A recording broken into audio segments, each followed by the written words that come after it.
Brains do not exist. And if you're like most people operating under the materialist paradigm, this is a problem because you believe that brains are real. And for you, the notion of a brain is actually a secret metaphysical postulate which makes it really difficult for you to do some of the advanced work that we need to be doing together. Consciousness work, non-duality work, and so on. Because you're really stuck on this idea that there is such a thing as a brain. And that all of this that you see around you, that's happening around you, all of reality, you think that's happening inside of the brain. If you're a materialist. And this is a really big problem. Because it leads to a lot of confusion. It leads to a lot of closed-mindedness when it comes to listening to advanced teachings, to trying to wrap your mind around how reality really works at the deepest levels. You can't do it because this belief is operating under the surface in the background without you being aware of it. And how do I know this? Because I was a materialist for my entire life, pretty much, until recently. And I've had to work for a long, long time to extract this paradigm, this framework of beliefs. It's an entire framework of beliefs from my own mind. Because really what it is it's a mind virus. It's a virus that was implanted into your mind. You never seriously thought about it until today. And you just saw the whole world through that lens.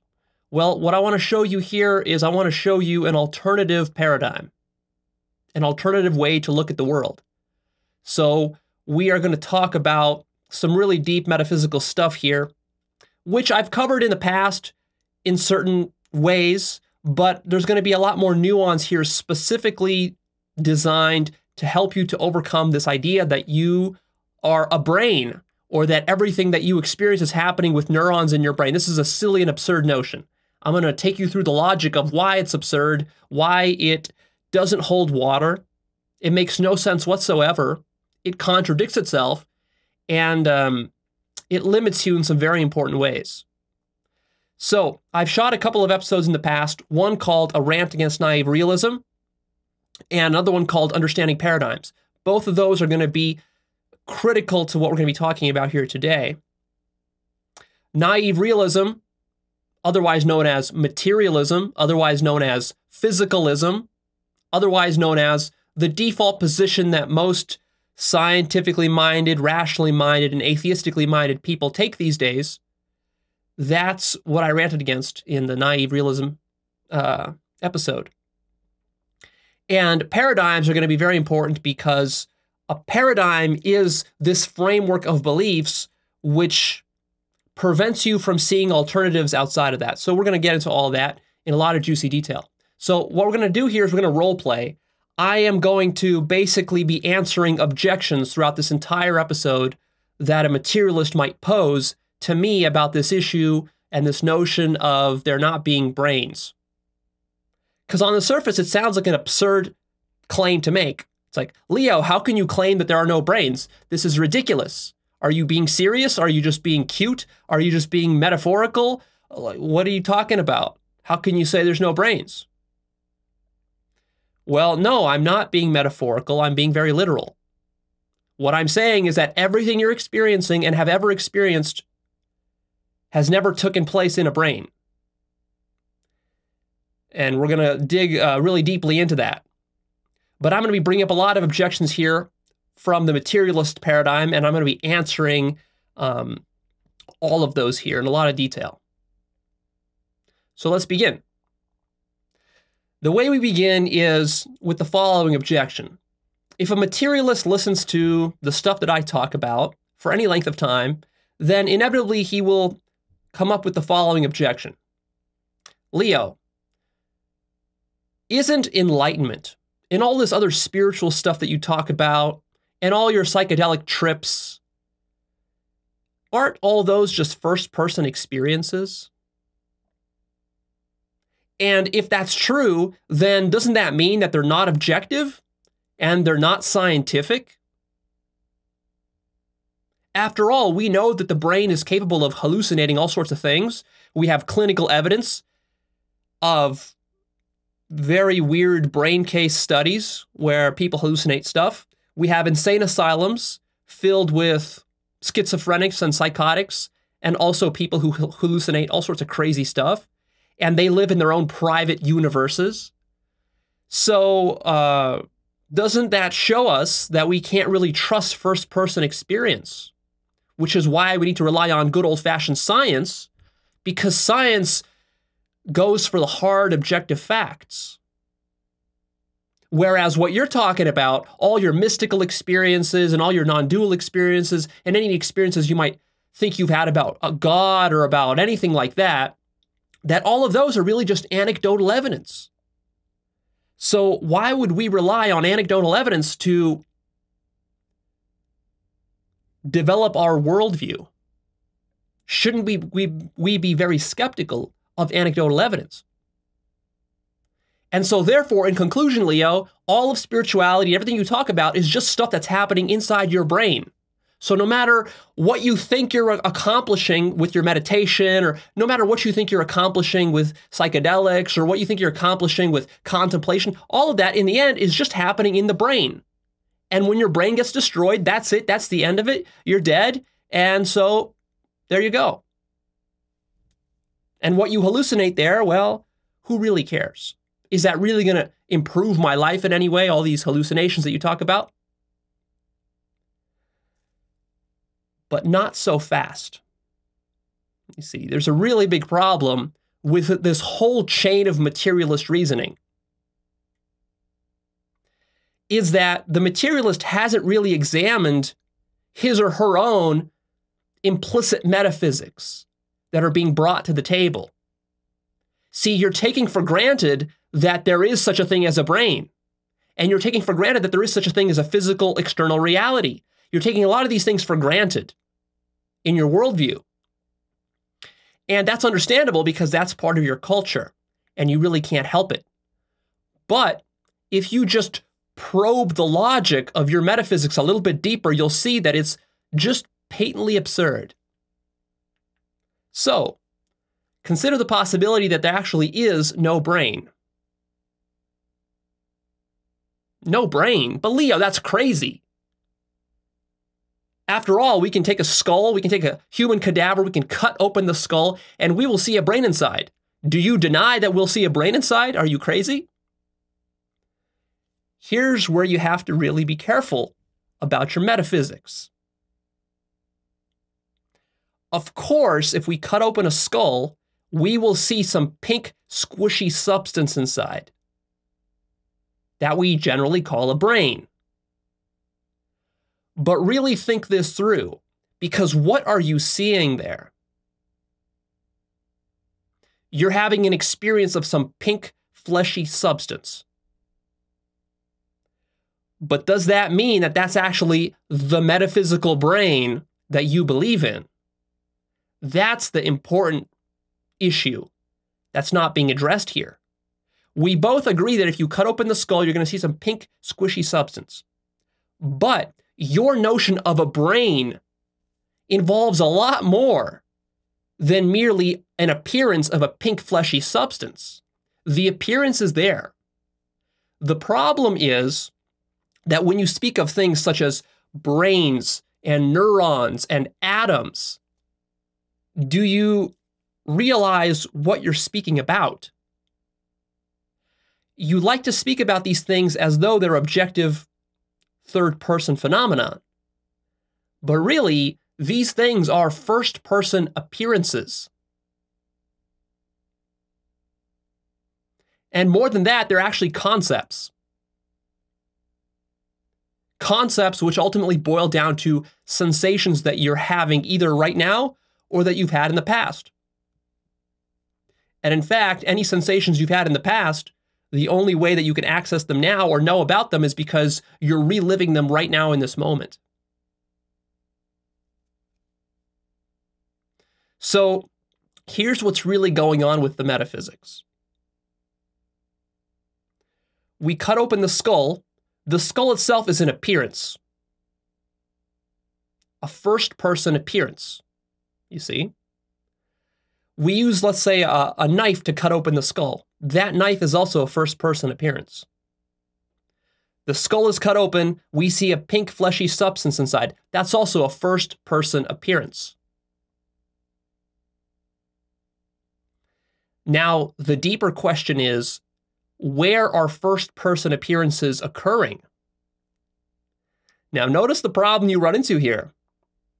You run into a problem of circularity. Because you can't say that the pink squishy substance is occurring inside of a brain because what you call a brain is the pink squishy substance. So when you're looking at a brain, where is that pink squishy substance? That's an appearance, first-person appearance. Where is that occurring? Now, of course, the materialist will say, in my brain, of course, Leo, in my brain. No. You don't understand the depth of this problem yet. Even if we cut open your brain and give you a mirror to look at your own brain, you will see your own pink fleshy substance. But again, where is that occurring?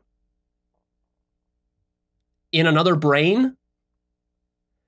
You see, for the materialist, the notion of a brain is not merely the appearance of a pink fleshy substance. It's something that sits behind appearances. It's a metaphysical substrate that has never been actually experienced by anyone, has never been proven by science to exist, but it's assumed that it's there. It's assumed that our first-person experiences are occurring in this organ or this thing, this physical object, somewhere behind the scenes, and that all our appearances are coming from it, are being generated by it, and occur inside of it. But then the question is, what is this it of which you're talking about? Where is it occurring? You see, you got to start to think this through. Notice that the only thing you have of reality is first-person experiences. There is nothing else. Literally. Notice this. This is not a speculation. This is not a philosophical argument. This is just a brute fact of your life. Please notice this. All science is predicated upon first-person experience because that's the only thing there is. There is nothing else. But what science does, because the mind is a tricky beast, is science takes this domain of first-person experiences and it creates a conceptual distinction within this domain. And it says, okay, yeah, we have the first-person subjective experiences, but then we also are going to create a section within that which we're going to call third-person objective. And what does that really mean? Let's think this through. What technically a scientist means when they speak of third-person objective facts is they mean the following thing. That if we take a group of people, a group of like-minded beings, and we are able to query them about some fact, like let's say we can ask them a question like, do you see that tree over there? And we ask 10 people, and all those 10 people say, yes, I see a tree over there. Then what the scientist will say is, okay, so then we're going to classify that as a third-person objective fact. But notice what is quickly forgotten in that process is that what's forgotten is that this entire thing, this entire process, this entire scientific method is occurring within first-person experience, and it can never be anything other than that. So that tree, that bird, all the 10 people that you queried, plus yourself, plus the environment in which all this is occurring, plus the physical universe, all of that is first-person experience. That's all there is. And any notions of a third-person objective domain has to be couched within the first-person subjective, always. And so in a very real sense, the third-person objective, even though we tend to think of it as having more reality than the first-person subjective, actually that's completely backwards. Because the third person is conceptual in nature. And therefore, actually, it has less reality than subjective experiences. Are you getting this?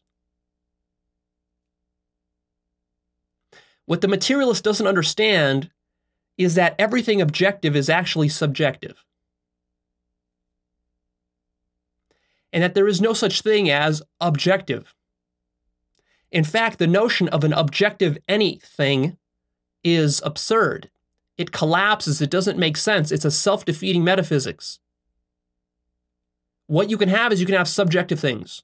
You cannot have objective things. You can create the illusion of objectivity by gathering a consensus, which is what science does. It gathers a consensus.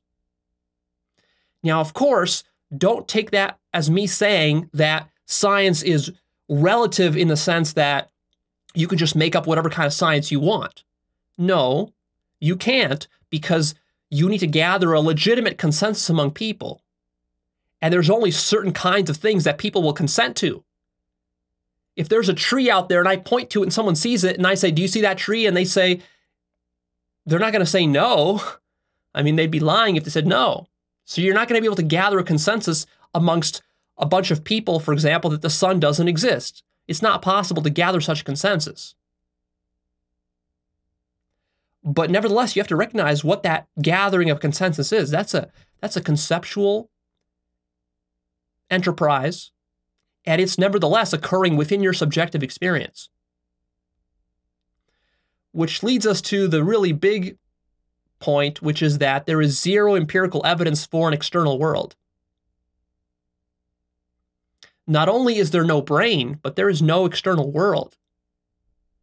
So the materialist not only believes in a brain, but also believes in a universe, an objective external universe within which the brain is occurring and happening, and where everything is basically being generated from. So what we've got is we've got a bunch of first-person experiences and appearances. And for the materialist, these appearances need to be explained by something. So his strategy for explaining it is not citing God or the flying spaghetti monster, but rather citing an external world. Even though there is no evidence for such a world. Science has never demonstrated an external world, and it never will, not even in theory, because the idea is preposterous, because the only thing you can ever have are first-person experiences. So how can you prove an external world? See, as a materialist, you criticize my mystical experiences as just being anecdotal evidence. But what you're failing to grasp is that everything is anecdotal evidence. Existence itself is anecdotal. And what that means is that the only reason you feel and believe that you exist or anything at all exists is by anecdote. Because you exist, you believe you exist. If you didn't exist, there would be no possibility of talking about existence. The physical universe is anecdotal as well. People don't grasp the significance of what's being said here. I'm not merely saying that you need to be born in order to say that you exist. I'm saying something much deeper than that.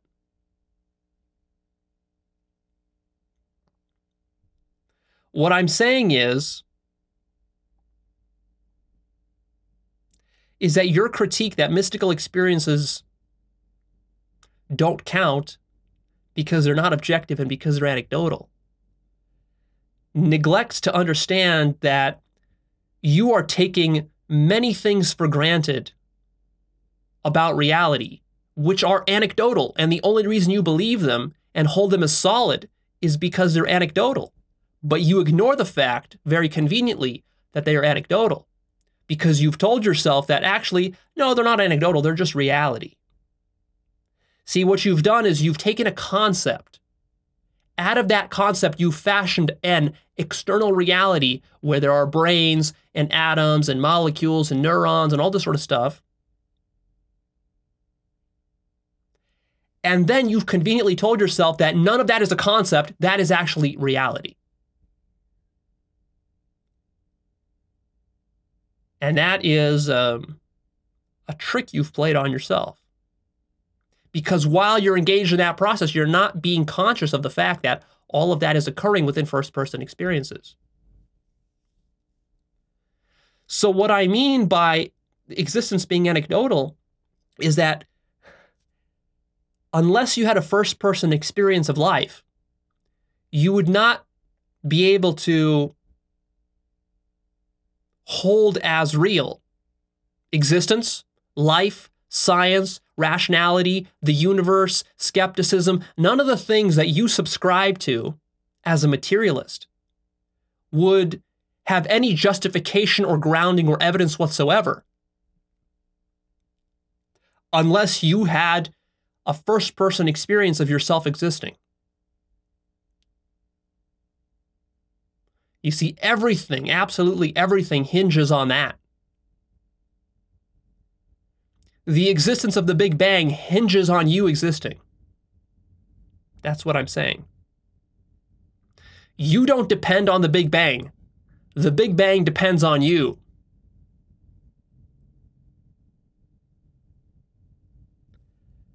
That's a big paradigm shift.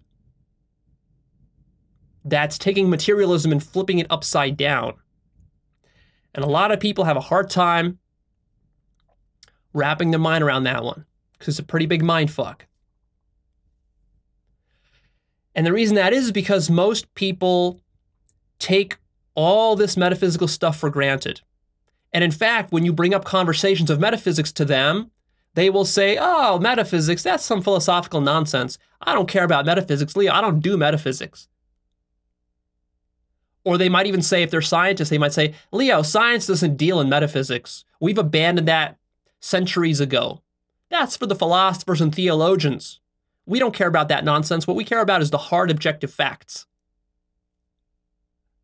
But you see, the belief that there are hard objective facts, that's a metaphysical claim. You can't avoid metaphysics. If you don't do metaphysics, what that means is that you will have a de facto sloppy, very deeply confused metaphysics, which is what most people have, including very intelligent people, including atheistic people, including rational people, including the most scientific people, including people with PhDs, including people who are big-name professors, who have written many books, who have gotten Nobel Prizes. Generally, they still don't grasp the significance of some of these metaphysical assumptions that all human beings make. These are just implicit. You pick them up from your culture. And our culture, if you're raised in modern civilized society, is just completely permeated by materialism. Utterly. So utterly that it's worse than religious indoctrination. Because with religious indoctrination, at least you're aware of other religions. If you're a Muslim, you know about Christianity, you know about Judaism. And if you're a Christian, you know about other religions, you know about Buddhism, and you know about Mormonism and so on. You don't believe they're right, you believe you're right, but at least you're open to those, And you generally believe that, yeah, you could be indoctrinated into some kind of religious cult. But see, when you grow up in the materialist paradigm of modern culture, modern society, nobody tells you it's a paradigm. Nobody tells you that you could get indoctrinated into it. And that's exactly what happens, is that you're indoctrinated into it. You're not given any other alternative. And if you even dare to speak out of any other possibility, you will get mocked and criticized and actually even called crazy, as though you're just denying reality. See, this is this is the tragedy of modern culture. It's not nearly as advanced as it thinks it is. What I'm saying here is that I'm saying that reality is a hallucination. And I mean that very literally. That everything you're seeing and experiencing right now, including my voice, including my face, including my body, is a hallucination. And that there's nothing beyond hallucinations. There are only hallucinations.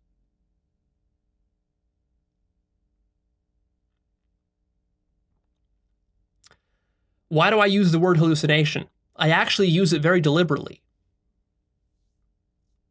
Because if you go to a dictionary and you look up the word hallucination, here's what it'll say. A hallucination is an appearance or a perception without substance. That's literally the definition of hallucination. And that's exactly what we have. Is we have appearances, first-person appearances, and nothing else. No brains behind the scenes, no hard physical matter behind the scenes, there are no physical laws behind the scenes, there's no mathematical equations behind the scenes, there's nothing behind the scenes. It's just a hallucination.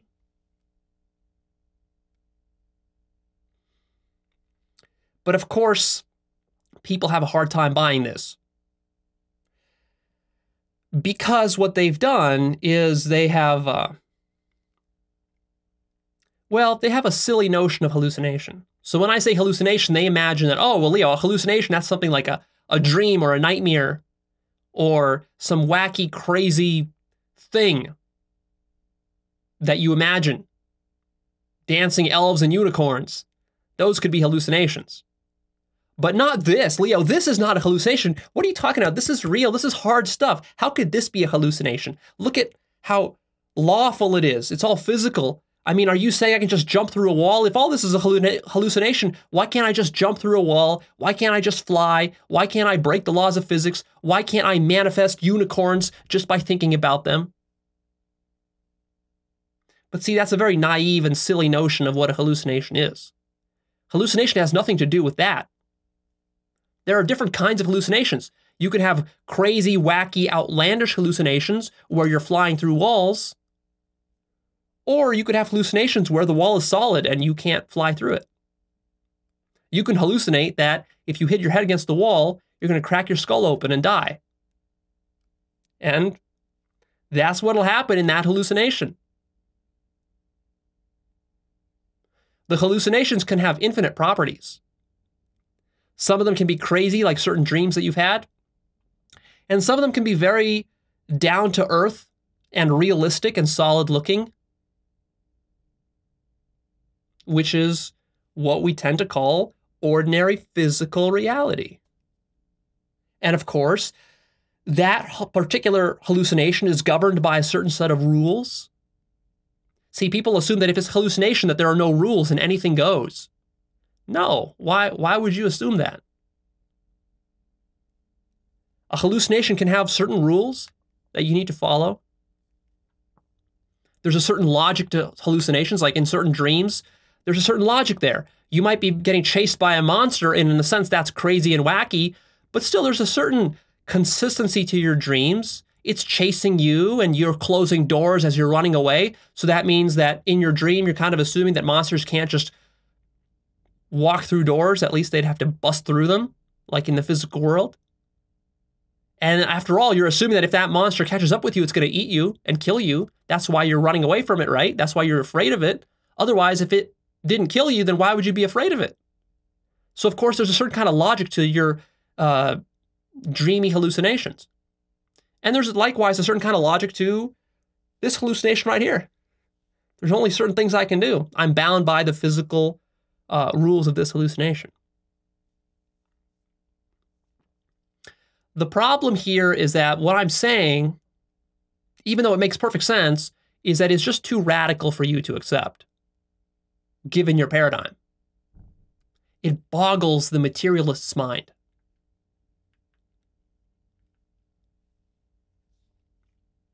And there's this phenomenon that I call paradigm lock or paradigm blindness, which means that when you're inside of your paradigm, which is composed of the most fundamental assumptions about how you think reality works, it limits, actually it cripples your imagination, your ability to imagine alternative interpretations of reality. And it limits what you think is possible within that reality. So, for example, you cannot talk about ghosts with a materialist. Why not? Because the materialist paradigm is based on the assumption that everything is material. So by definition, there cannot be ghosts because ghosts are immaterial. So that is precluded by the paradigm. Now, don't get me wrong. I'm not saying ghosts are real. I've never seen a ghost personally. And I'm not attached to whether they are real or not real. I don't really care which is the case. I'm making a larger, deeper epistemic point here, which is that your paradigm limits what you believe is possible or impossible. So for a materialist, ghosts are impossible. If you step outside that paradigm, well, ghosts might be possible. That doesn't mean they're real. It just means that they're possible in your paradigm.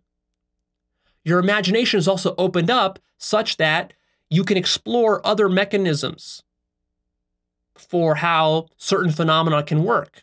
Because when you're under the materialist paradigm, certain phenomena are impossible, and therefore you're not even going to investigate them. You're not going to even think about them or take them seriously. In fact, you're going to laugh, you're going to ridicule, you're going to judge and criticize based on your paradigm. So the interesting thing is that if ghosts are real, let's just be crazy here. Let's just say they're real, but that they're rare, and that you need to really go out of your way to find one. But they're real. But you are stuck in a materialist paradigm which says that they're not real.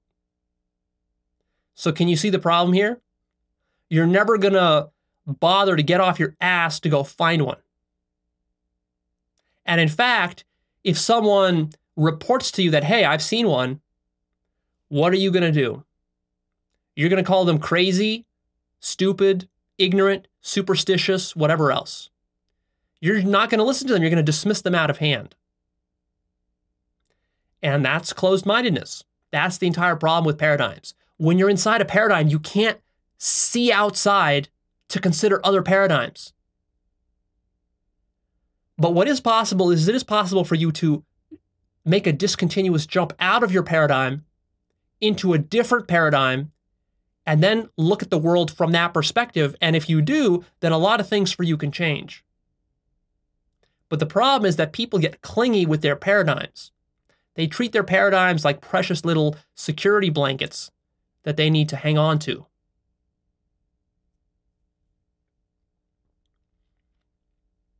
Now, at this point, the materialist might say, okay, Leo, so you're talking about everything being a hallucination. Okay, but where are these hallucinations occurring?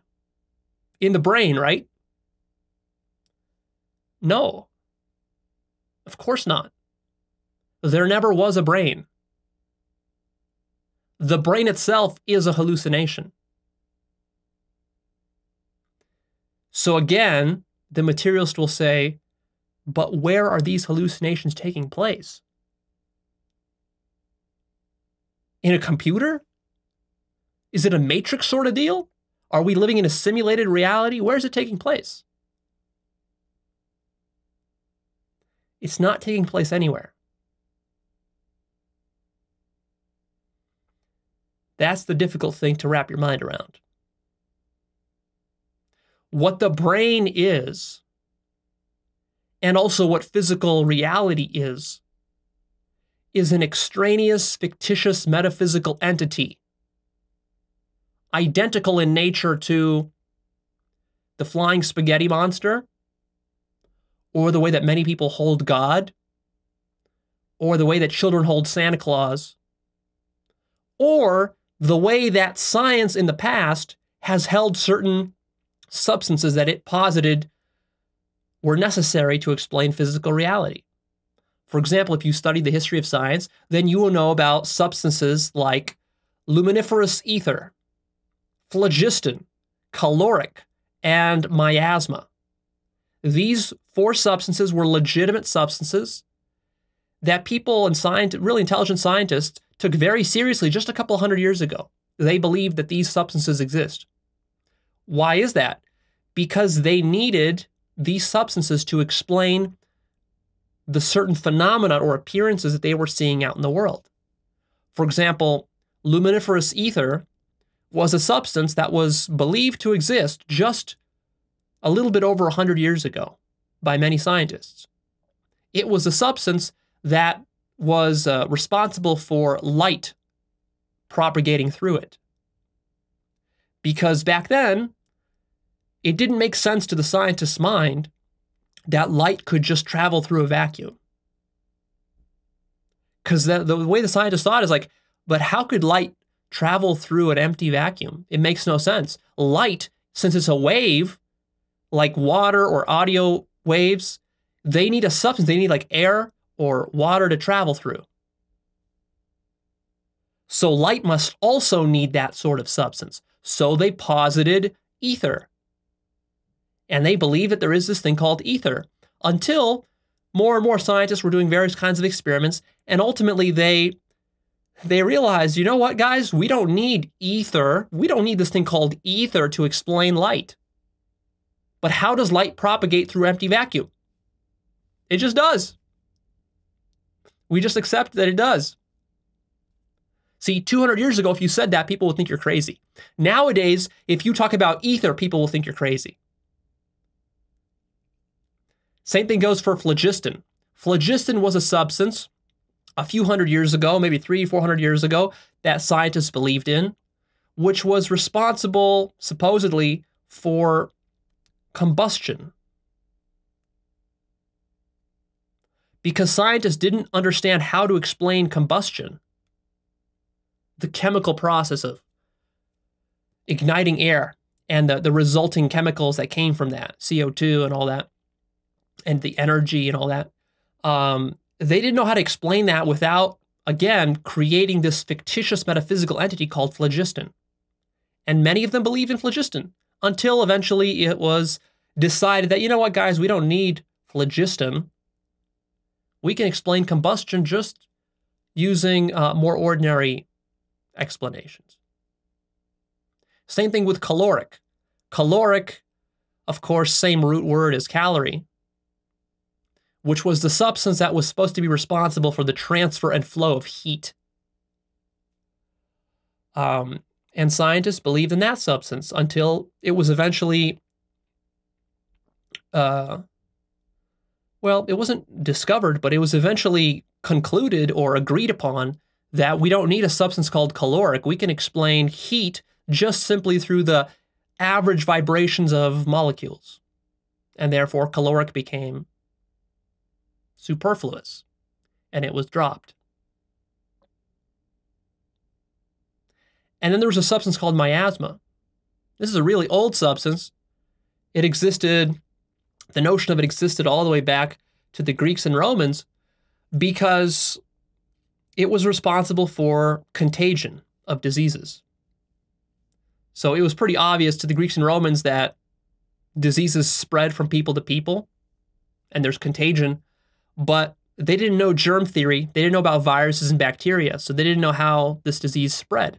So their notion was that, well, there must be something called miasma, which was this metaphysical entity which spread disease from person to person. But eventually, with germ theory, that was disproven and found to be unnecessary.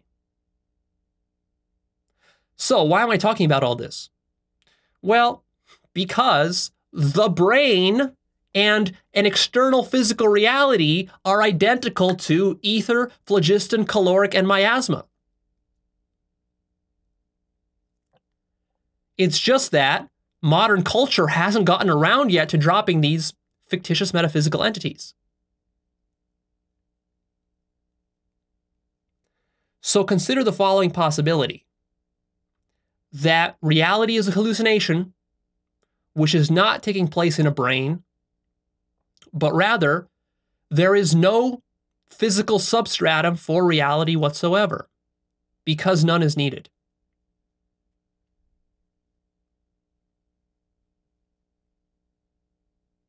In the same way that light can propagate through a vacuum without ether, because ether is not needed. And disease can propagate without miasma, because miasma is not needed, because they're fictions. They're fictions of the mind. Now you might say, but Leo, that's crazy. That's impossible. How could it be that reality is just a free-floating hallucination, floating out in empty space somewhere? But actually, it's very easily possible. All you have to do is drop your materialist paradigm. Drop the assumption that appearances must take place within a physical substratum.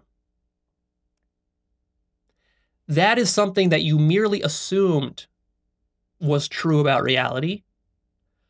But after a deeper investigation, we could come to the conclusion where we say, you know what, that assumption, we should drop that assumption because it's not necessary. We assumed we needed a physical substance for hallucinations, but actually, we don't. But of course, that's easier said than done. Because you see, I am talking to a fundamentalist here. When you believe in the materialist paradigm, you cannot drop it just through sheer willpower. You can't, it's not enough for you just to hear me talk about this stuff and say, oh yeah, Lee, okay, I agree with you. I'm going to drop all my notions of physical reality. As if it was that easy. No, you can't do that. You're a fundamentalist. You're not a fundamentalist like in exactly the same way that a Christian or a Muslim is, because the content of your beliefs is different, but you are still a fundamentalist because, you know what? For the Christian, his grounding substance is God. For the Muslim, his grounding substance is Allah. And for you, your grounding substance is a physical reality with a brain and neurons within which all these appearances are taking place. And you are very goddamn adamant about your God. See, you might think that as a materialist you don't believe in a God, and you pride yourself on being an atheist. And in fact, you have a little bit of scorn for those people who believe in God. Those are silly, superstitious New Age people. Superstitions that are thousands of years old. But what about your superstitions? Your God is really no different than their God. To a Christian, their God is a guy who sits up in the clouds with a white flowing beard. To a Muslim, well, Allah, he doesn't really have a form. And to some other religious person, their version of God might be something else, you know, like a Hindu, their version of God might be some elephant-shaped avatar. But for you, you don't believe in those kinds of gods, but your God is the brain. That's your God. There's no proof of a brain. There's no proof of an external reality. You take it completely on blind faith. And yet you believe it's so real. you see, because you're underestimating just how tricky the mind is, and the fact that even when you don't want to, your mind is almost incapable of not holding an ideological position.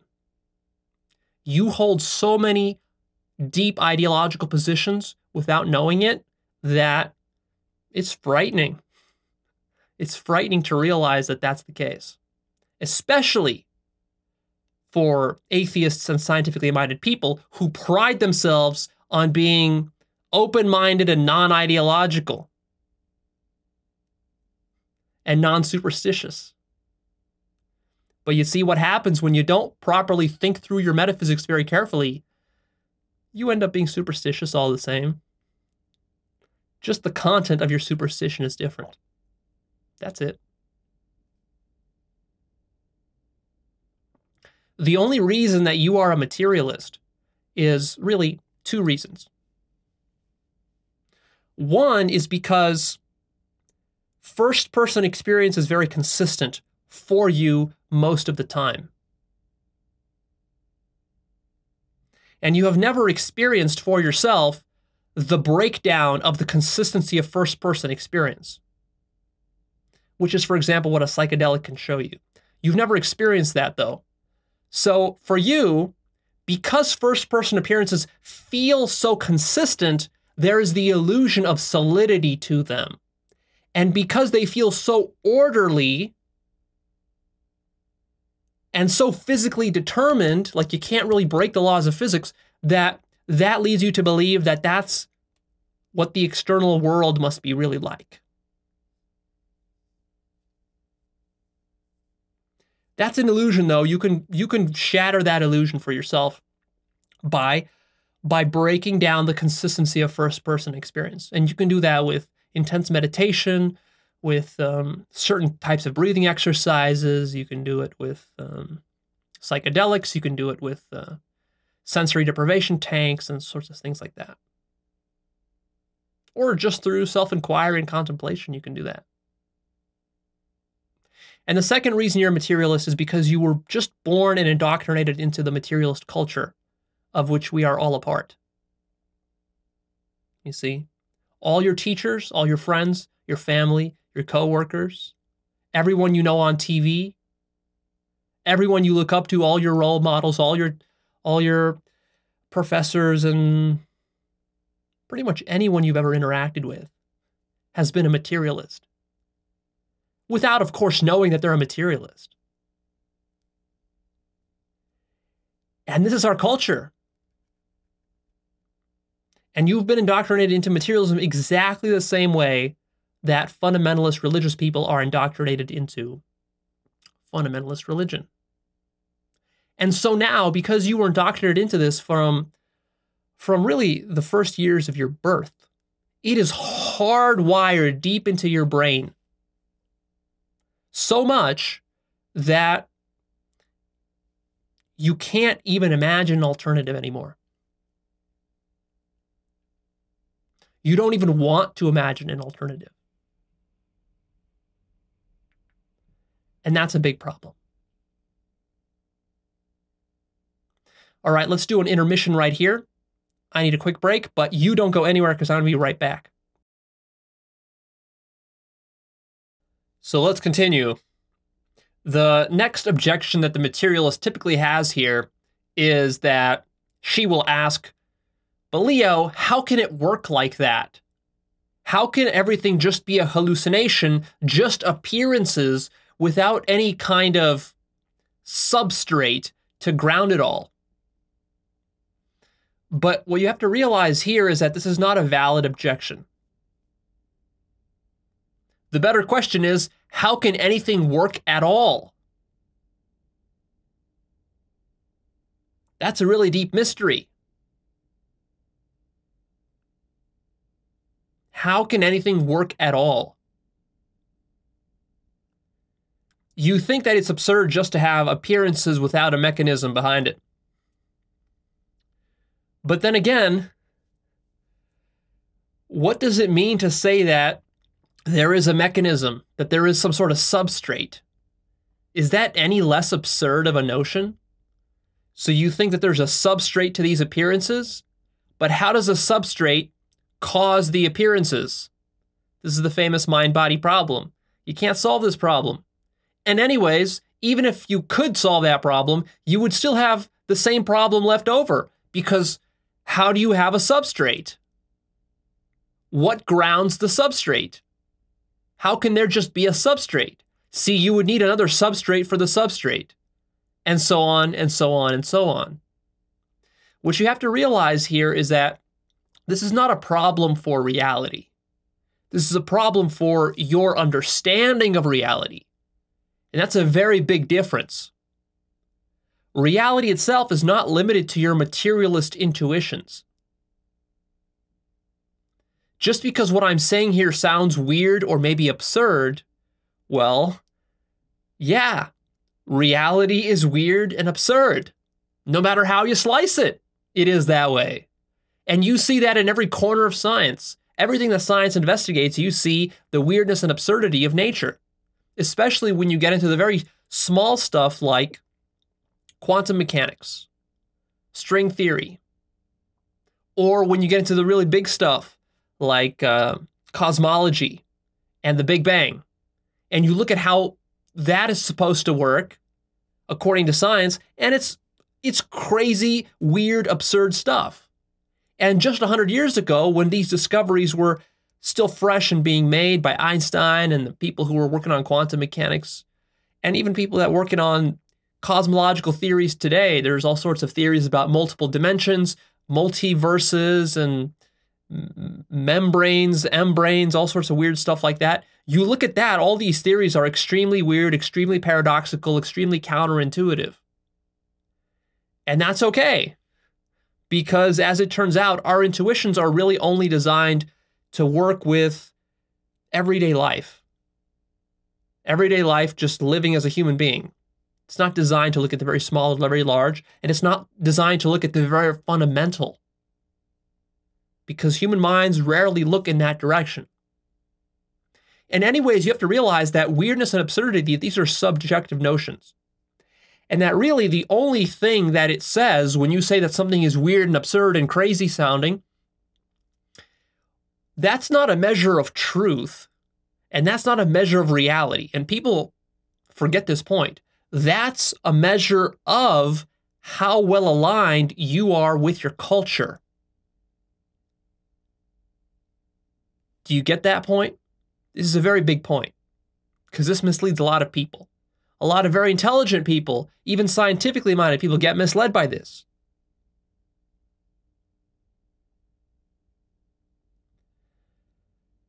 Today, if I come up here and I say that the Earth is flat and it's stationary, you would say that I am crazy, and that that is just an absurd position to take. And yet, if you were alive 1,000 years ago, if I came up to you and I said that the Earth is moving through space at hundreds and thousands of kilometers per second, the way that we know now, you would say that that's absurd and insane. Because you would say, look around. Do you feel like you're moving at 100 miles an hour? Or 1,000 kilometers per second? No, you don't. So just using common sense, it says that the Earth must be stationary. Of course it must. And that's what common sense said 1,000 years ago, because that was the cultural norm of the time. And so back then it was absurd to claim otherwise. And today, the cultural norms have shifted. As of course they do, culture evolves and changes a lot over time. It can reverse itself 180 degrees within just a couple hundred years. And so now to claim that the Earth is flat and stationary, that now is absurd. And people take this for granted.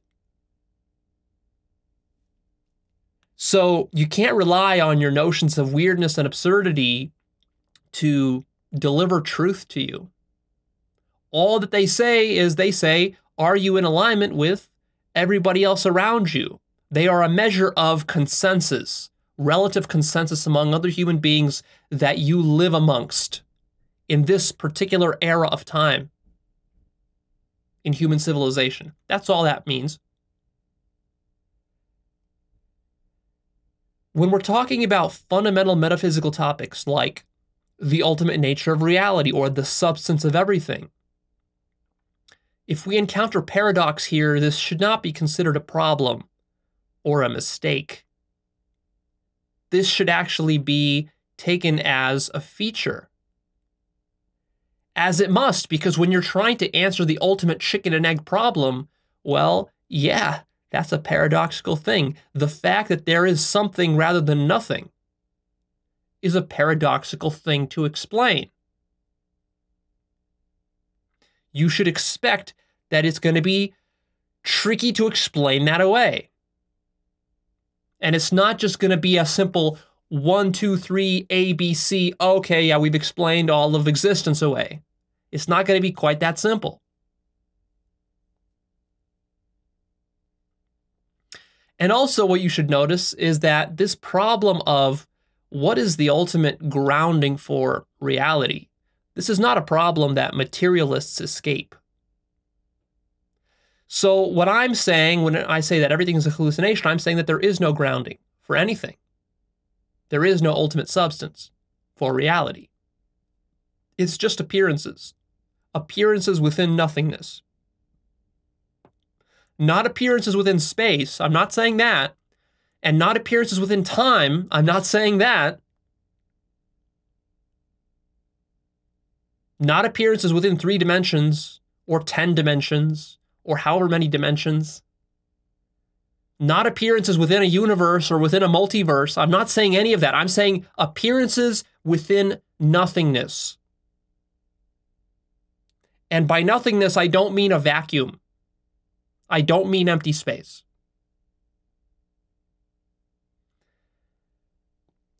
And that might seem like that's impossible, but consider, where do the materialists say existence came from?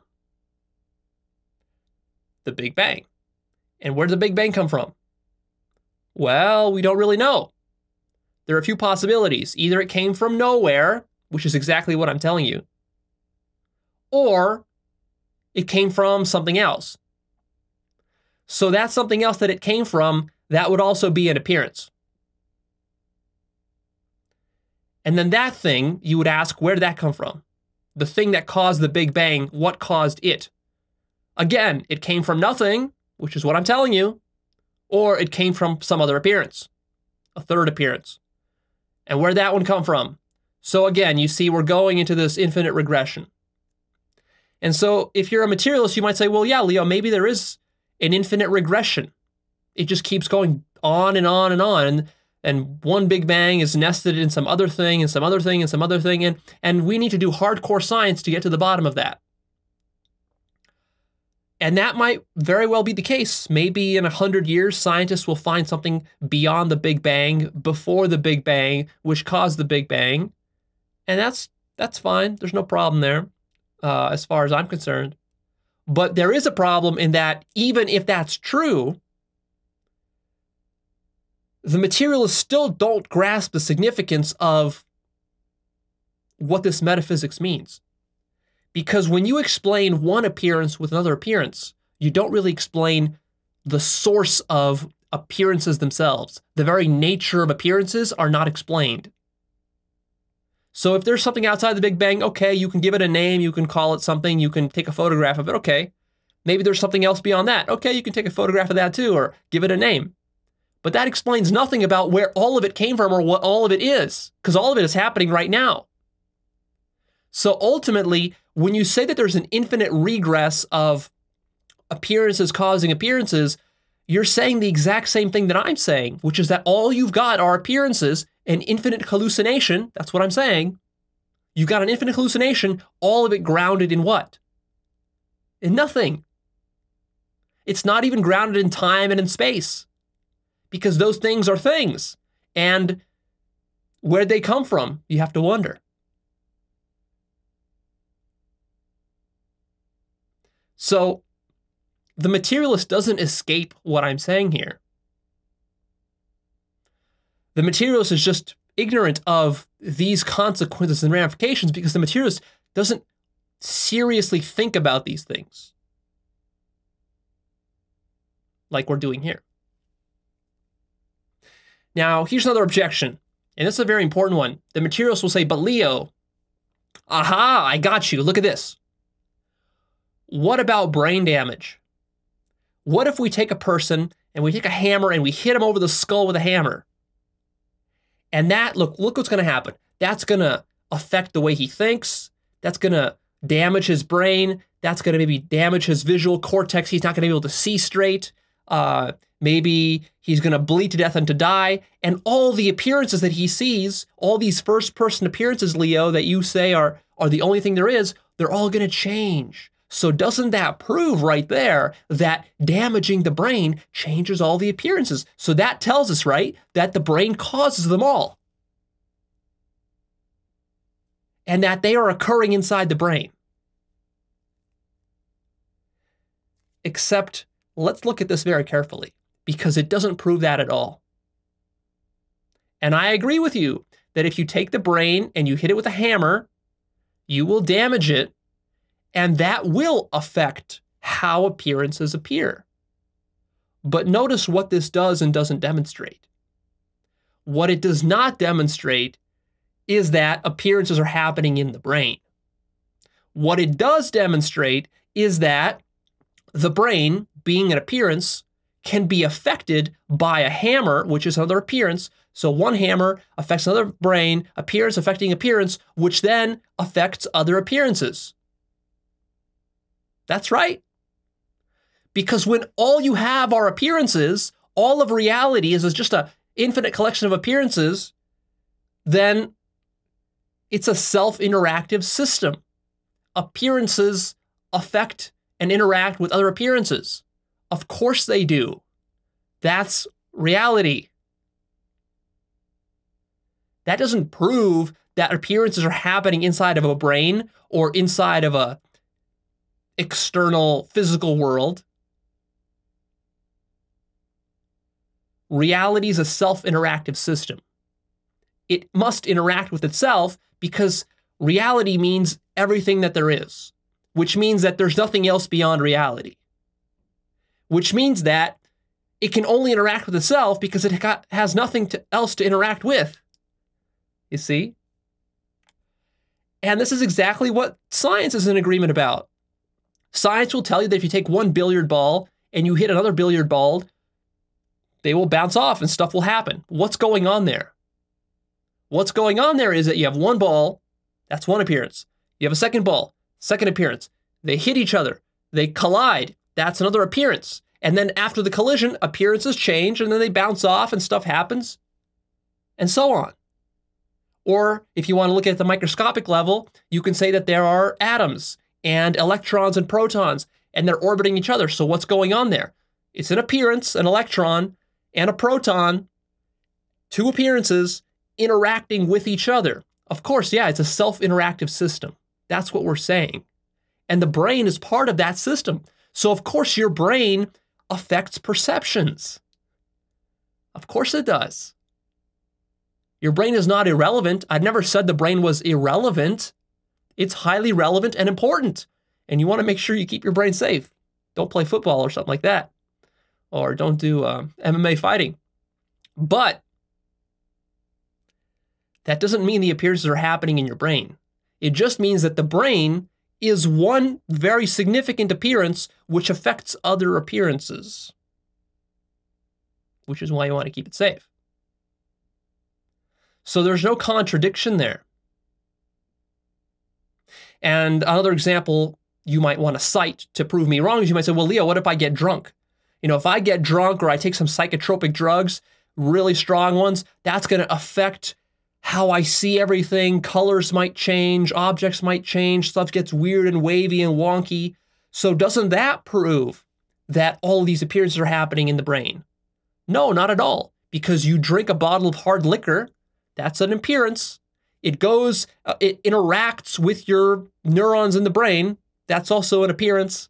And it changes what you're seeing. Also an appearance. because appearances interact with each other sometimes in very complicated and interwoven sort of ways. But that does not prove that all this is happening in a brain. Now you might say, well, Leo, why did the brain evolve then? Well, the brain precisely evolved because the brain is very important for generating the very rich kind of appearances that you're experiencing if you're a human being. Human consciousness is a very rich thing. If we compare it to the consciousness of an ant or a sea slug or a tree, we can imagine that the human consciousness is much more robust and rich and complex. And therefore, our brains must be more convoluted and complex, have a lot more neural circuitry in there and so forth, because you need that level of sort of self-interaction, very complicated self-interaction, to then generate all these colors that you see, all these emotions that you experience, your rational faculties, your ability to do mathematics, which a snail supposedly can't do, right? So yeah, for that, you need a pretty big brain. And it evolved precisely because that's what allows you to see everything that you're seeing here. So I'm not contradicting anything there. But that still doesn't prove that there is a brain. Yes, there's neurons doing stuff there, but the neurons themselves are an appearance. They are not inside of a brain. Do you see that? That's important. But Leo, this is starting to sound like magic. That's because reality actually is magic.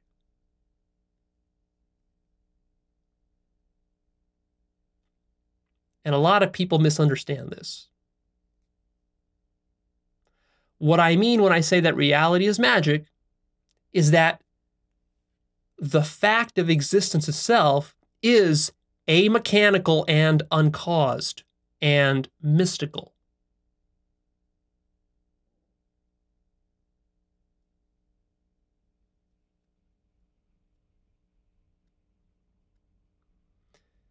People have a really hard time understanding this.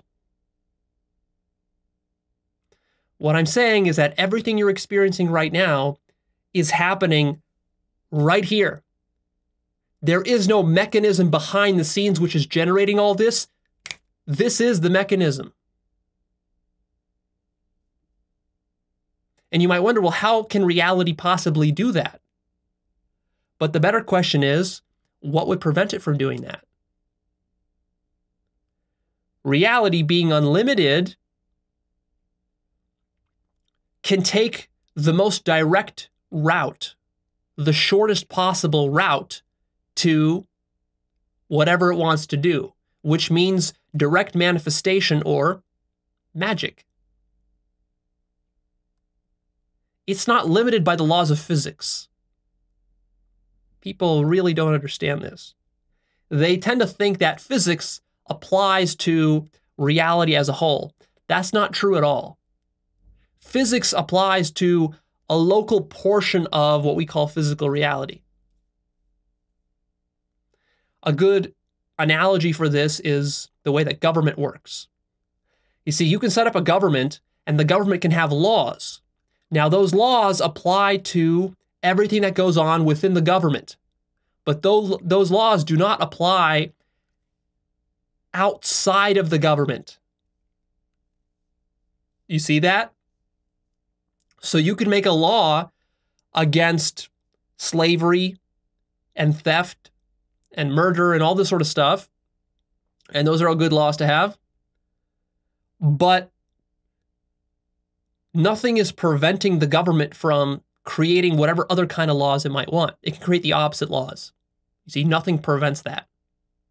So while the government has the power to enforce laws on you, there is no authority above the government to enforce laws on itself, other than perhaps other governments that it might fight with. But outside of all the different governments that exist, anything goes. You can literally come up with any laws you want for a government and try to make it work. Now, of course, not all of them will work as well as certain other combinations, but it just goes to show you that the physical laws that we take as just the only way reality can be, those don't apply to metaphysical issues, which is what we're talking about here. So while in the physical world we have limits like conservation of energy, conservation of momentum, certain limits within gravitation, within electromagnetism, and so on, that doesn't apply to the fact of existence itself. See, these are two separate issues that we're talking about. What I'm talking about here is in no way in conflict with the basic laws of physics. I'm not contradicting that. Those are all still in play. Nothing wrong with those. But what science doesn't really tackle is the metaphysical question of being itself. This right here, being itself right here. What is it and where does it come from? What is it grounded in? Well, what I'm telling you is that it's a hallucination. And that it happens literally through magic. But still, the materialist hates this idea of magic. The materialist will say, but Leo, why should we resort to magical thinking? This seems like a step backwards. After all, human beings for thousands of years have gone to magical thinking to help them to explain all sorts of mysterious natural phenomena like lightning bolts, earthquakes, volcanoes, comets, famines and floods and plagues and all this sort of stuff. And then with science progressed, and ultimately we figured that stuff out, and now we have mechanical, naturalistic explanations to account for all that. So doesn't that prove that magical thinking is unnecessary? Why don't we give science more time to do its job, give it time to collide more particles, and also to send out more satellites, take photographs, scan the galaxies, and all this sort of stuff, and maybe ultimately we can scientifically put together a mechanical picture for how all of existence came into being. And what I'm saying is that that's not going to work, because these are two separate issues. Yes, you can explain a physical phenomena like lightning bolts or volcanoes using science. You can explain it mechanically, and that's all well and good. But what you need to understand is that just because you explain the mechanics of a lightning bolt perfectly does not mean that you've explained the being or fact that there is a lightning bolt at all. That question is never addressed because it's taken for granted, and also because science doesn't do that. That's not what science is about. The activity of science is about using one appearance to explain another appearance. It's about taking one appearance and analyzing it or breaking it down into its subcomponent appearances. But in doing that, you don't explain the fact of appearances themselves. And so therefore, what I'm claiming here is that if science keeps working diligently for the next million years, studying the galaxies and studying the subatomic particles and all that, it can explain a lot of stuff. It will discover more and more and more appearances. In fact, it will discover an infinite number of appearances, a never-ending supply of appearances, appearances within appearances within appearances within appearances, millions and billions and trillions of them.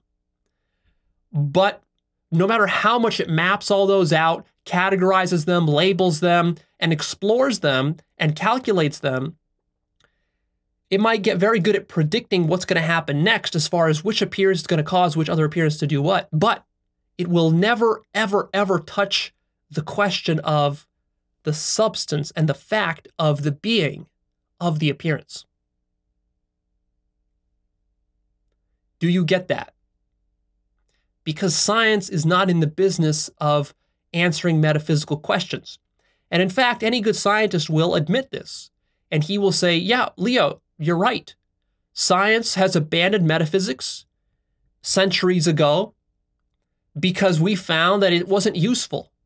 Science is a pragmatic activity. What we are concerned about is we are concerned about exploring empirical data, making calculations, making predictions, and that's all there is to science. The metaphysical questions, we leave that to philosophers and we leave that to theologians. But see, here's the mistake with doing that.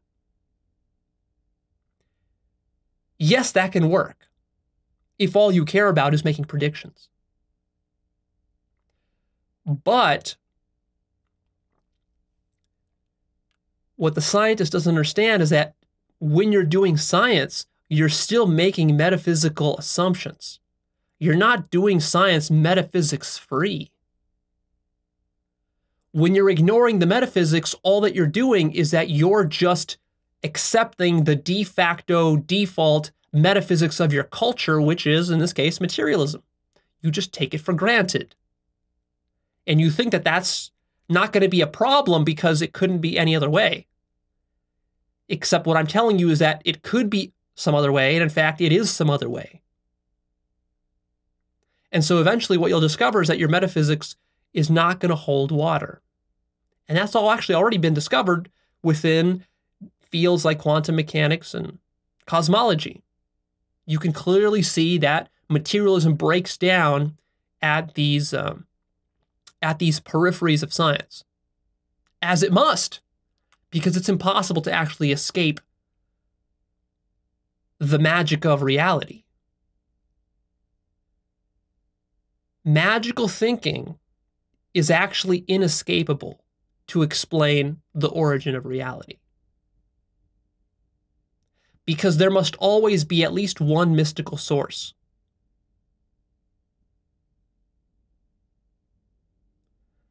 So, for example, consider the Big Bang. The way science addresses this issue is they just say, well, there was the Big Bang. And beyond that, we don't know. But that's the one mystical source that I'm talking about.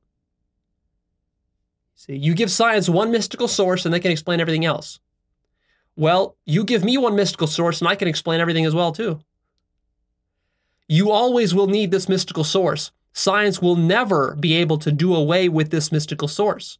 Because if they find something outside the Big Bang, like we already said, well, that new thing will then become the new one mystical source. But here's what I'm telling you. I'm telling you that this whole game of chasing down Big Bang after Big Bang after Big Bang misses the point. The point is to realize that being itself right here, this is the mechanism itself. So rather than thinking that there's some number crunching going on behind the scenes of the universe, there's no number crunching. I want you to consider the following radical alternative. Is that the mechanism of appearances is completely and directly open to you. Nothing is hidden behind the scenes. This is it. What you see is the mechanism. The mechanism is direct manifestation. There's no like going from A to B to C. It's just A to A. A is A. And therefore it is. And here you're conscious of it. There is no process of going from a thing existing and then you being conscious of. These are not two things. These are identical. So what you're seeing here right now all around you, this is the actual mechanism of reality. You're inside the mechanism. You literally are the mechanism. Therefore, you cannot explain the mechanism by citing other appearances because every other appearance you cite misses the fact of the direct manifestation of appearances in the first place. You're missing the directness of it. So when science goes around explaining one thing in terms of another, notice it always has to be that way, because that's the only way that an explanation can even happen. An explanation is one appearance followed by a second appearance in close conjunction. That creates an explanation. But here is where language and symbolism breaks down. Here's where concepts break down. What you need to do is you need to become directly conscious of the fact that an explanation is just a couple of symbols closely associated with each other. And what are those but just appearances? And what are appearances? Well, that's where you need to become directly conscious that they are just a direct manifestation, pure magic. Mysticism is actually the simplest explanation of reality. Talk about Occam's razor. You want Occam's razor? Here's it. Here it is. It's mysticism. It's magic. It's direct manifestation. There's no external reality. There's no brain. There's no atoms. There's no quarks. There's none of that shit because none of it is necessary. Because reality is unlimited. So why would it need that? It goes straight for what it wants. And it gets it because it's unlimited. Since there is only one thing in existence, reality, it is its own source. It must be because there's nothing else that could be its own source.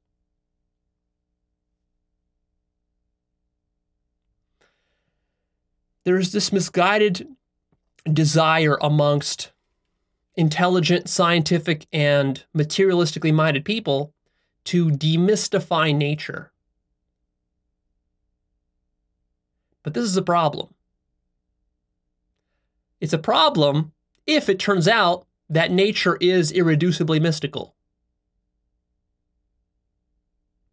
See, here's the problem for the materialist, is that the materialist never actually bothered to ask the question, wait a minute, is reality mystical or non-mystical? Let me actually explore the answer to that question. It never happened that way. But actually, that's an empirical question. Because when you're born, you don't know anything about reality, and you certainly don't know whether it's mystical or non-mystical. You don't know. So what's required is for you to undertake a very open and honest investigation into answering that question. But that's not what the materialist does. The materialist just assumes that there cannot be anything mystical. And so therefore, anything mystical that he encounters, he either rejects as being a fiction, or he says, well, surely we can demystify it and break it all down, reduce it down to mechanical phenomena. And that's the disease of materialism, is because of course you can, if you want, you can take everything mystical and you can explain it in terms of appearances, but then you're missing the fact of its being, which is exactly the tragedy of science, is that science explains a lot of stuff, but it doesn't get the essence of the being of a thing. It's a very circular kind of logic, vicious circle. It begs the question, in a sense that, you know, if we had a scientist and I showed him an elephant, but this scientist had a paradigm in which elephants could not exist. So I would show him this elephant and I would say, look, there's an elephant. The scientist would look at it and say, oh, that can't be an elephant. That must be something else. And I say, no, but look, it's clearly an elephant. And he looks at it and he's like, no, it's not an elephant because elephants don't exist. That's a horse. But why are you calling it a horse? It's an elephant. No, you can't call it an elephant because elephants don't exist. But shouldn't you think the other way around? Shouldn't you like first ask yourself, wait a minute, do elephants exist or not? And then base your worldview on that, rather than first have your worldview that there are no elephants and then go out there and then try to disprove it? You see? So the scientist will bend over backwards to call the elephant a horse, no matter what, because in his mind, elephants can't exist. I mean, it's preposterous, but this is exactly what happens with materialism. You tell or show a materialist a mystical phenomena, which is, by the way, every single phenomenon that there is. Every single phenomenon is a mystical phenomenon. You show that to a materialist and he says, no, there's nothing mystical here, Leo. There's nothing mystical about reality. None of this stuff is mystical. It's all just mechanical. I mean, it's the most absurd logic that there could possibly be. It's beyond absurd, because what's required to achieve that in your mind is it requires you to deny being. You actually have to be ignorant of the very essence of reality itself in favor of symbolizing and conceptualizing reality.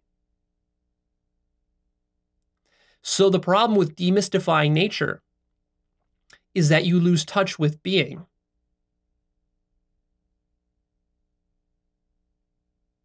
And then your life suffers from that. It suffers a lot. And also, you don't understand where the being came from. You're mystified by it. Ironically, because you're denying it. You're in denial about it. You don't want to admit it. Because for the materialist paradigm, there is no such thing as magic. That's anathema to that paradigm. Those two cannot coexist. From the materialist paradigm, all magic must be done away with. It must somehow be denied. And so the materialist is forever in this game of denial about the very essence of reality. And therefore, he must always be out of touch with the very essence of his own existence, and therefore he's going to suffer from that. And that's why this whole materialist paradigm is such a big problem. Now, the materialist will object here and he'll say, but Leo, aren't you just playing word games? I mean, what does it matter if you call it an appearance, a first-person experience, or a third-person objective experience, or you call it an elephant or a horse? What does it matter? These are all word games. Sure, you could say it's material or immaterial. Who really cares? It makes no difference, right? Wrong. It makes a huge difference. Because to buy into this materialist metaphysics, you're straitjacketing yourself. This metaphysics is very rigid. It excludes the possibility for many things. And it creates closed-mindedness, which prevents you from exploring the many interesting facets of life that are beyond the gross material facets. Beyond the gross material facets, Leo, what could there be? There's nothing beyond the gross material facets. Precisely because you're stuck in that paradigm. That's exactly what I'm saying. That's the whole problem, is that the only thing you know of reality is the gross material level. You don't acknowledge a more subtle level. You don't acknowledge immaterial levels. It's actually quite silly because everything is immaterial. That's what it means to say that everything is a hallucination. Everything is immaterial. So there really aren't material levels, immaterial levels. No, there's just everything is immaterial. And this is not merely a word game. Because, here, I'll give you some examples. If I start talking to a materialist about things like past lives, out-of-body experiences, paranormal yogic powers, aliens, spirits and ghosts, and immortality, just to name a few. If I start talking about these topics, the materialist will think I'm crazy. They will think that this is nonsense. And now, it's important you understand that I'm not saying that these things are true, per se. For example, I've never experienced aliens or ghosts myself, so I wouldn't know if they're true or not. That's not the issue here. Don't get hung up on that. What I'm saying is that from this rigid materialist metaphysics, you cannot honestly and objectively explore these topics or even listen to a person talking about them, because they're going to actually piss you off, make you emotional, make you angry, make you heated. You will name call these people. You will call me a new age hack or some kook or some woo-woo guy or whatever when I start talking to you about these topics. That's right, because from the materialist metaphysics, none of these topics are possible and none of them make any sense. So the only way you can explain these things from within the materialist paradigm is to call the people that talk about these things crazy nutcases. And that does you a great disservice. Because, in point of fact, you don't know the nature of these topics. And you've never seriously explored them. Because you were never open to them in the first place. Now, the materialist will, of course, here say, but Leo, I don't want to be open to such nonsense. Are you fucking serious? Ghosts, aliens, what's next? Bigfoot? You want me to seriously be open to this stuff? That's a waste of my time. I don't want to hear that shit. What I want is I just want practical, straightforward, down-to-earth, factual, self-help information. That's what I want. None of that other nonsense. But see, the whole problem is that you don't know that it's nonsense.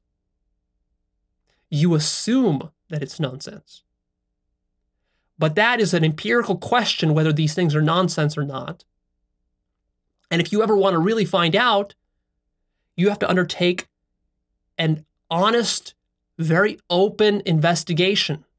You have to be willing to read the books, listen to the right people, do the practices, do the experiments. You can't do any of that stuff if your mind is closed because you think the stuff is nonsense.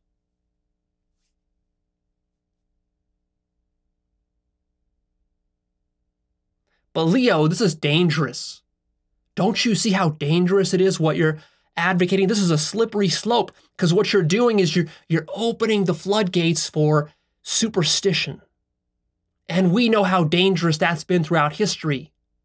How many millions of people have died from all sorts of crazy, superstitious religions and cults and governments and conspiracy theories and ideologies, and now what you're doing is you're just opening up the floodgates. But notice that this is a fear-based objection that you have. When you make an objection like this,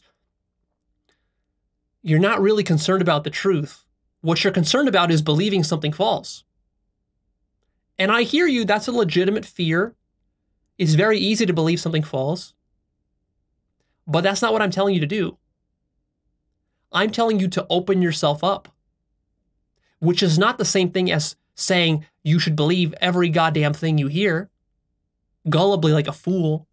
It's actually the exact opposite. When you're open, you don't take any position on anything. You're free.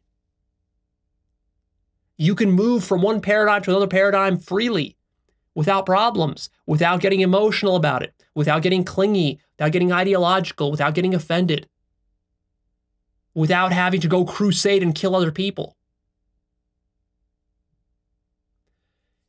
In this process, our ultimate commitment must be to the truth, not reaction against fears. And actually, counterintuitively, you know those people who are the dangerous ones, who kill people over silly beliefs? Those aren't the open-minded people. Those are the closed-minded people. Those are the people that are locked into paradigms. Those are the people that are certain that they have the truth, like you. Those are the people who are certain that they know what nonsense looks like you. So when they hear a new scientific theory, they reject it as nonsense. When they hear someone threatening their religion, they reject it as nonsense. When they hear someone threatening some theory they have, or some new theory that came out, then they reject that as nonsense. which is exactly what you're doing and what I'm trying to help you to stop doing.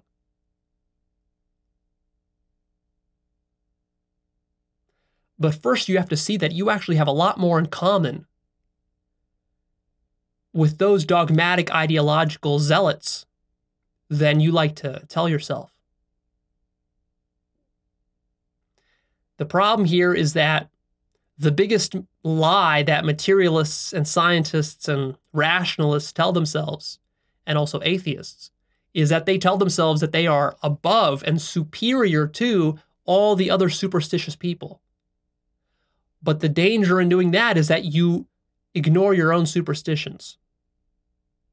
And so now what you're seeing with this discussion is that I'm turning the tables on you. And I'm lumping you with all those people who you have despised, who you have scorned. Because in truth, you have a lot in common with them. In truth, your materialism is your religion, which is why you're so goddamn insistent about it, and which is why we just have to spend all these hours talking about it, because no matter how long I talk about it, you still don't get it. You still don't want to put your ideology down. It still doesn't compute in your head. You still have all those excuses and all those judgments. And in the end, you're very likely to say, after hearing all this, but Leo, yeah, maybe some of this stuff makes sort of sense in theory, but I just don't buy it. I mean, it sounds like you're just trying to sneak God and religion and mysticism into science. That's what you're doing here, isn't it?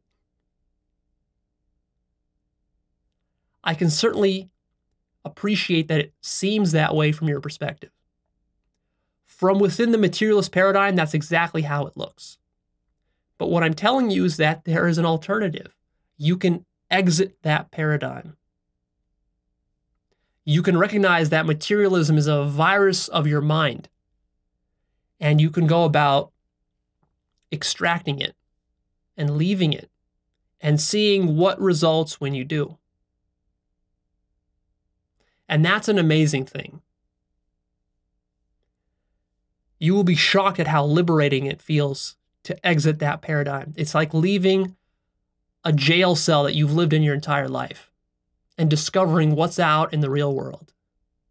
And there's some amazing stuff there. And the benefit to you will not just be intellectual. You will not only just be closer to truth, but you will have many advantages to your personal development. You'll have many advantages to your ability to comprehend and practice spirituality, to do self-inquiry, and to experience some of the advanced, subtle, immaterial truths which your current paradigm completely denies and cannot make sense of. You will actually be able to easily make sense of them, and you will have some incredibly profound, direct experiences of crazy things that materialist culture thinks are impossible, yet they are possible because you can go and experience them. You just haven't because you've been so locked in by your paradigm. So in conclusion, what I want you to do from all this information is I want you to sit down and I want you to question materialism to death. Through self-inquiry and contemplation. Actually think through the logic of your own metaphysics until you can see how it is self-defeating, how it doesn't make sense, how you're not recognizing the full ramifications of your own metaphysics. Do that. And that's some of the most powerful personal development work you can do right there. The results might not be immediate because your mind is so stuck to your paradigm that it might take you years to break out of it. It's taken me decades. I've been thinking about this stuff for decades. And just recently I've been starting to break out and it's been feeling amazing.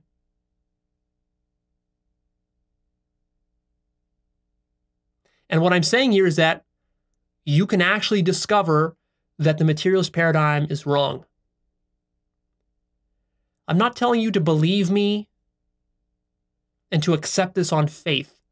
I'm telling you to go discover that it's wrong, because it is. And stop believing that there are brains and that all of this is happening in a brain somewhere.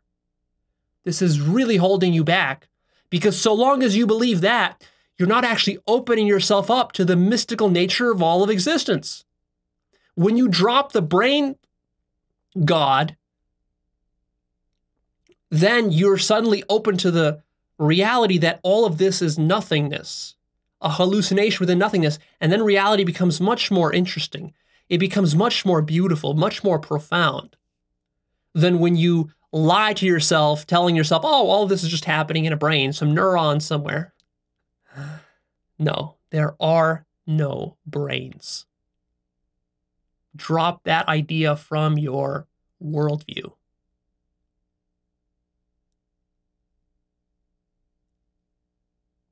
Stop identifying with being a brain.